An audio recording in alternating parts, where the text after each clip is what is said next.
Assalamualaikum warahmatullahi wabarakatuh. Perkenalkan, saya Farid Azi, mahasiswa dari Universitas Cyber Asia, program studi PJJ Manajemen. Pada kesempatan kali ini, saya akan melakukan presentasi mata kuliah organisasi, mata kuliah perilaku organisasi. Presentasi yang akan saya sampaikan ini berjudul mengelola konflik melalui pendekatan perilaku organisasi. Konflik yang sering terjadi antar departemen di instansi pemerintah, khususnya ketidakjelasan tugas pokok dan fungsi atau tupoksi. Saya akan menjelaskan penyebab, dampak, serta strategi penyelesaiannya berdasarkan teori perilaku organisasi. Mengapa bisa terjadi? Konflik merupakan suatu yang tidak bisa dihindari dalam organisasi, termasuk di sektor publik seperti instansi pemerintah. Termasuk di sektor publik, salah satu konflik yang umum terjadi adalah konflik antar departemen atau antar bidang kerja, terutama ketika batas tugas dan fungsi tidak jelas. Hal ini bisa menyebabkan saling melempar pekerjaan karena masing-masing merasa bukan tanggung jawabnya.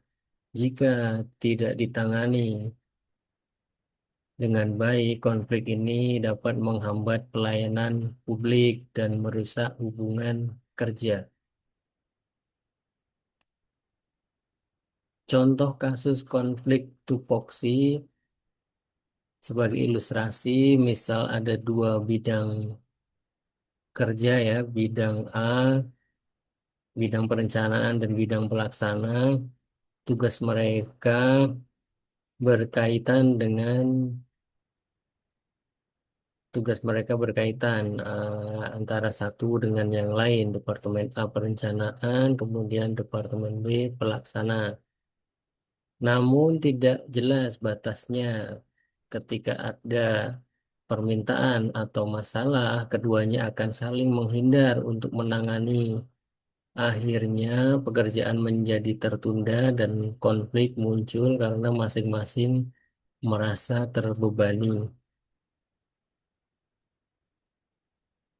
Mengapa konflik bisa terjadi? Menurut teori perilaku organisasi, konflik bisa terjadi karena beberapa faktor. Yang pertama adalah perbedaan tujuan antar unit kerja.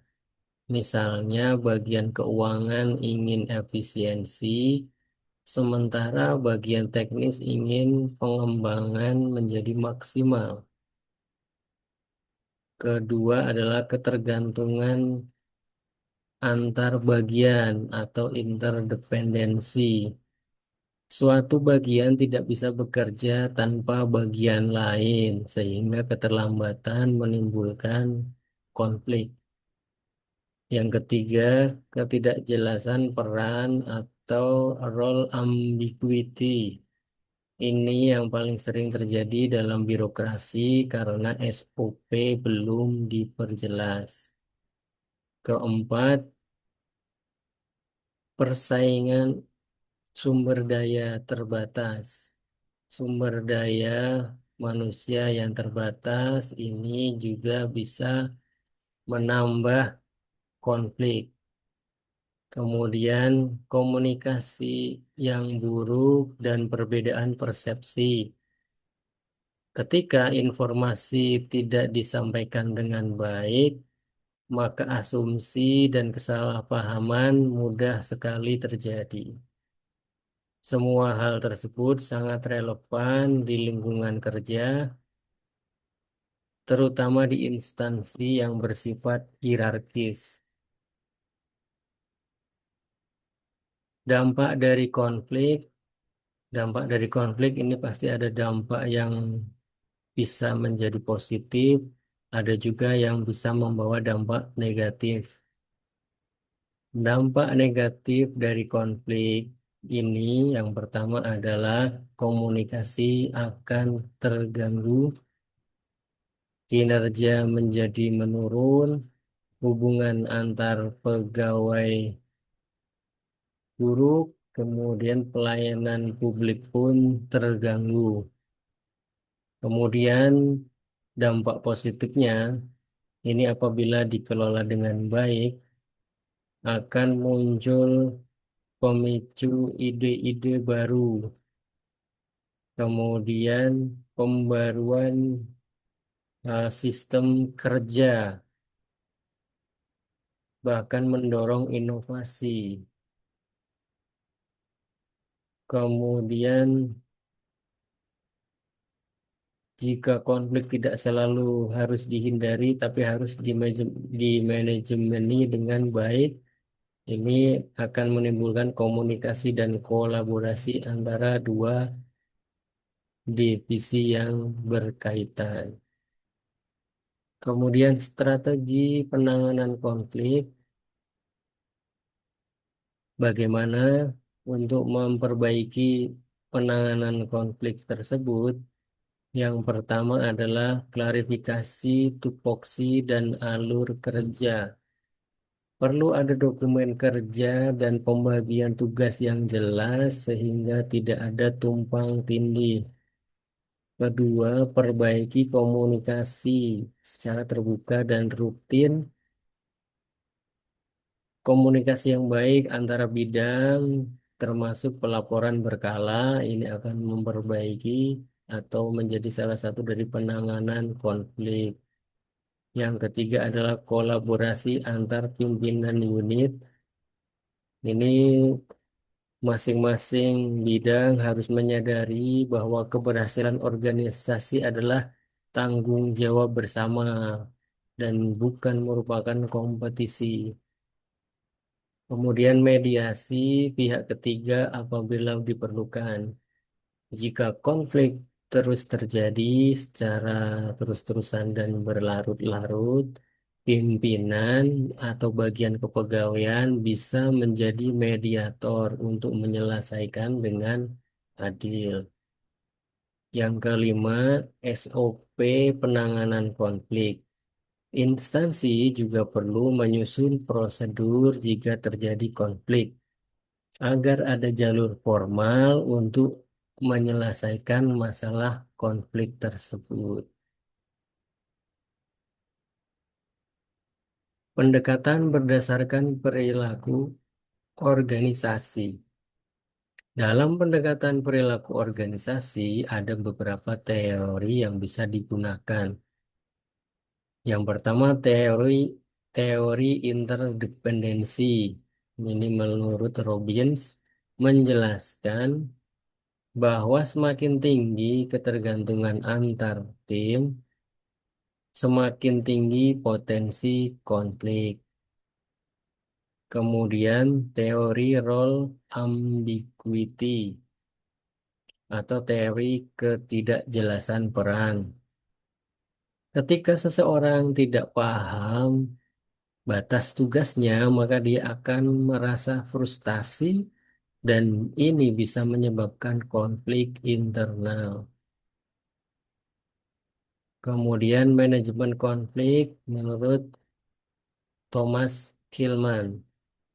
Ini menyebutkan 5 cara menangani konflik, yaitu menghindar, berkompetisi, berkompromi, mengakomodasi,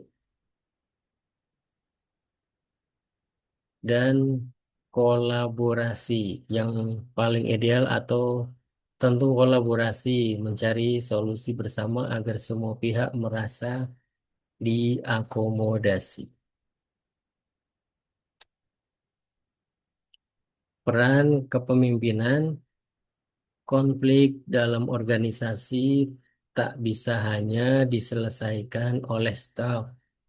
Pimpinan unit kerja berperan besar dalam meredam konflik, di antaranya menjadi fasilitator dialog antar bagian, memberikan arahan yang jelas mengenai pembagian tugas, mendorong budaya saling menghormati dan keterbukaan, kemudian membangun kerja lintas tim yang terintegrasi. Pimpinan yang aktif, adil, dan komunikatif akan sangat membantu mencegah dan menyelesaikan konflik secara damai. Kesimpulan dan rekomendasi. Kesimpulannya, konflik akibat perbedaan tupoksi sangat umum terjadi di instansi pemerintah, namun dengan pendekatan perilaku organisasi, kita bisa memahami akar permasalahannya serta menyusun strategi penyelesaian yang tidak hanya menyelesaikan konflik, tapi juga meningkatkan kinerja organisasi secara keseluruhan. Rekomendasinya yaitu perjelas tugas dan fungsi unit kerja, bangun budaya komunikasi dan kolaborasi, gunakan pendekatan manajemen konflik yang sesuai dengan konteks birokrasi. Nah, sebagai penutup, demikian yang bisa saya sampaikan.